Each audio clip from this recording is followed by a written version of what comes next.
भगवान कृष्णंकर गोटे ना हूँ जोगेश्वर। आमे से जोगेश्वर जोगमूर्ति को भगवान कृष्णंक रूप में आमे पूजा करूँ। आपण देखिए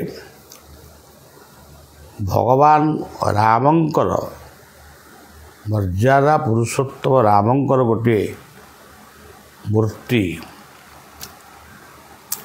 आमे देखीचु। से बद्ध पद्मासन रे ध्यानस्थ होइछन्ति। आउ गोटे मूर्ति आमे देखीचु दुर्गांकर मूर्ति।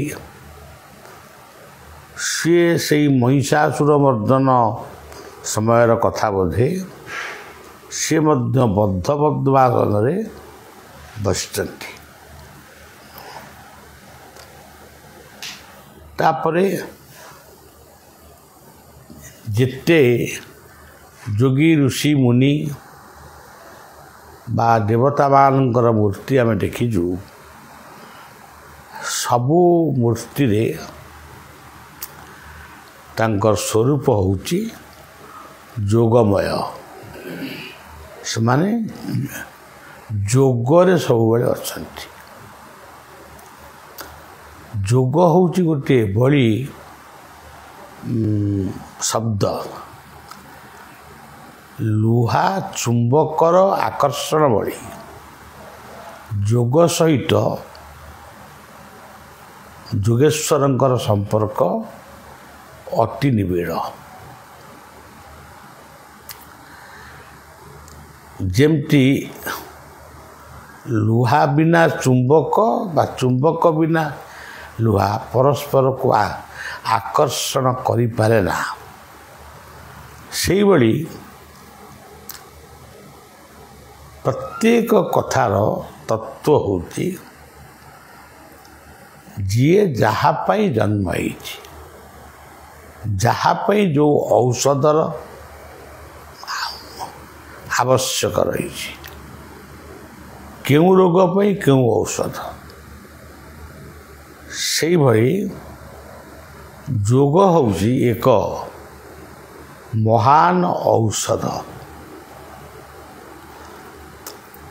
यही औषध द्वारा ही जमती आप देखिए आयुर्वेदिक गद बा चूर्ण एलोपैथिक विभिन्न प्रकार टनिंग कैप्सूल ऑपरेशन इत्यादि होमियोपैथिक विभिन्न प्रकार मेडिसिन आयुर्वेदिक से बड़ी अनेक प्रकार औषध। यह परे मध्य किछि जहाँ कहती अति छोट छोट कथा तापर गुरुत्व दि जाए ना। तो तुलसी पत्रटा को चोबईकि सबुदिन आम खाइबा निश्चय ठंडा कफ बात पीत रोगरू मुक्ति पाइबा। बेलपत्र जदि सबुदिन गोटे गोटे चोबई खाइबा लिवर निश्चय भल रही। यही भाव में छोटरू बड़ सबूर किसी ना किसी महत्व विद्यमान। आमे महत्वटा को खोजुनु। अग्निर सामान्य स्फुलिंग गोटे अग्नि जलुची से तो जलुची हु हु ही जलुची कि गोटे छोट स्फुलिंग अग्निर अग्नि कणिका जाए से कणिकार यदि गोटे कौन विशाल घर भितर कि अड़िया गदारे पहुँच जाए टे विलम्ब लगिपे हठात से जली उठिब। जलिबार धर्मटा कौन सबको से पाउंस करदेव। से भली जीवन बहुत कम दिन पे आसी हाराहारी 120 କିମ୍ବା 108 ଆଉ କେତେକ 90, 92, 99 ପର୍ଯ୍ୟନ୍ତ ବି ଯାଉଛନ୍ତି। ଅନେକ 60ରୁ 80 ବର୍ଷ ଭିତରେ ନିଜକୁ ଅକର୍ମଣ୍ୟ ବୃଦ୍ଧା ବୋଲି ଭାବୁଛନ୍ତି। ଏଇ କମ ସମୟ ଭିତରେ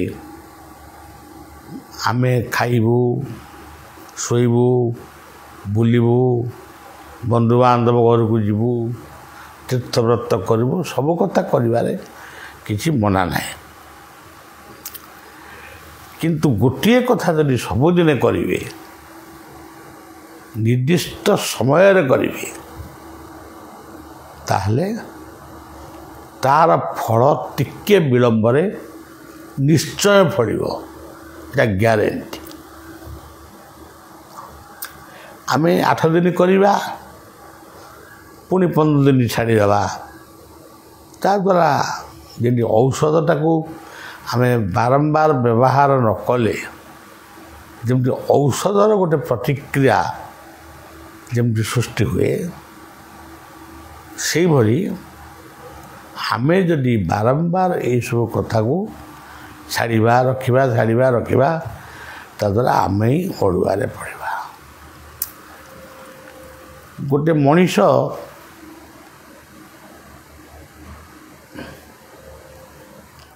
ବସିବାକୁ ଭଲ ପାଏ, ଚାଲିବାକୁ ଭଲ ପାଏ, ଖାଇବାକୁ ଭଲ ପାଏ, କିନ୍ତୁ ମଣିଷର ଗୋଟେ ସବୁଠାରୁ ତାର ଭଲ ପସନ୍ଦ ହେଉଛି ଟିକେ ଶାନ୍ତିରେ ଶୋଇବା। ଯଦି ଜଣେ ମଣିଷ ଶାନ୍ତିରେ ଶୋଇପାରିଲା,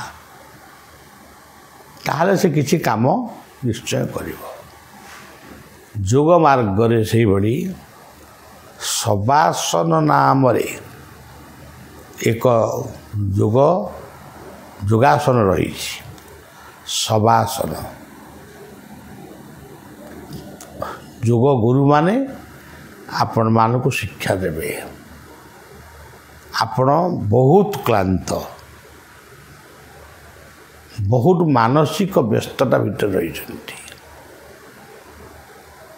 ବ୍ଲଡ଼ ପ୍ରେସର ରୋଗ କଣ୍ଟ୍ରୋଲ ହେଉନାହିଁ, ଡାଇବେଟିସ୍ ମଧ୍ୟ କଣ୍ଟ୍ରୋଲ ହେଉନାହିଁ, ଆଜମା ମଧ୍ୟ ବଢ଼ୁଛି କମୁଛି, ପାଦଠାରୁ ମୁଣ୍ଡ ପର୍ଯ୍ୟନ୍ତ ବିଭିନ୍ନ ପୀଡ଼ା ବା ବିଭିନ୍ନ ଯନ୍ତ୍ରଣା ବି ହେଉଛି। ମେଡ଼ିସିନ ଖାଇବାକୁ ମନା ନାହିଁ, ଉପଯୁକ୍ତ ଚିକିତ୍ସକଙ୍କ ପାଖରୁ ମେଡ଼ିସିନ ଖାଅ, କିନ୍ତୁ ଶବାସନ ଗୋଟିଏ ସ୍ୱତନ୍ତ୍ର ପରିଷ୍କାର ପରିଚ୍ଛନ୍ନ ପୂର୍ଣ୍ଣ ଏକ ଶଯ୍ୟାରେ ଚିତ୍ ହେଇ ଶୋଇପଡ଼, ଆଖିକି ବୁଜିକିରି ରୁହ। ଆଖିକି ବୁଜିବା ବେଳେ କେବଳ ଏଇ ହୃଦୟ ଚକ୍ରଟିକୁ ମନ ଭିତରକୁ ନିଅ। କିଛି ମନ୍ତ୍ର ଯନ୍ତ୍ର ତନ୍ତ୍ର କିଛି ଦରକାର ନାହିଁ। ଭଗବାନଙ୍କର ଘର ହେଉଛି ହୃଦୟ। ଈଶ୍ୱର ଗୀତାରେ ସେ କହିଛନ୍ତି, ଈଶ୍ୱର ସର୍ବଭୂତାନାଂ ହୃଦେ ସର୍ଜୁନ ତିଷ୍ଠତି। ଏଇ ଯେଉଁ ହୃଦୟକୁ ଧ୍ୟାନ କରି ଶୋଇଗଲା ପରେ ସବୁଗୁଡ଼ିକ ରିଲାକ୍ସ ରହିବ, ମାନେ ଟାଇଟ୍ କିଛି ରହିବନି। ତମେ 15 ମିନିଟ୍ରୁ 45 ମିନିଟ୍ ଧୀରେ ଧୀରେ ବଢ଼େଇବ, ନହେଲେ 2ଟା ସମୟରେ ବଢ଼େଇବ। ଏକ ସମୟରେ ଯଦି ଆମେ କାମିକା ଲୋକ, କାମର କିଛି ଗୋଳମାଳ ହେଉଛି, 2ଟି ସମୟରେ ବଢ଼େଇବ, 3ଟା ସମୟରେ ବଢ଼େଇବ। କିନ୍ତୁ 45 ମିନିଟ୍ ଯଦି ଆମେ ଶବାସନରେ ରହିପାରିବା, ଅନେକ ଶାନ୍ତି ପ୍ରାପ୍ତ ହେବା। ଶାନ୍ତି କ'ଣ?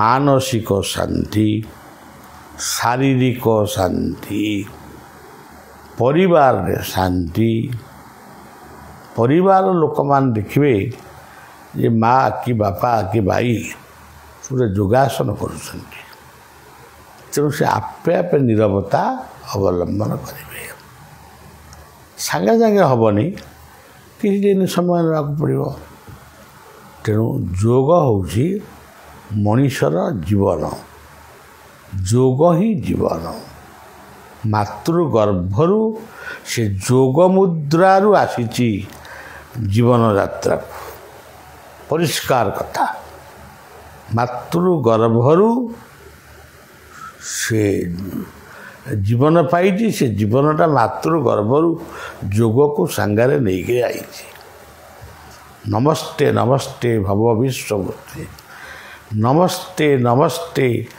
योग कल्परथे नमस्ते नमस्ते ज्ञान गम्य तुते प्रणमामि ओं नमस्ते नमस्ते मो आपण मानक आज यही आउ बेसी कहीकि आपण मानक क्लांति दौनी कि शवासन करेंगे बोले आउ को आसन करें से कथा भी मुझे कहूनी आज शवासन महिमादि को कहली जो मैंने करेंगे निर्दिष्ट समय करेंगे निर्दिष्ट समय करेंगे निर्दिष्ट स्थान करेंगे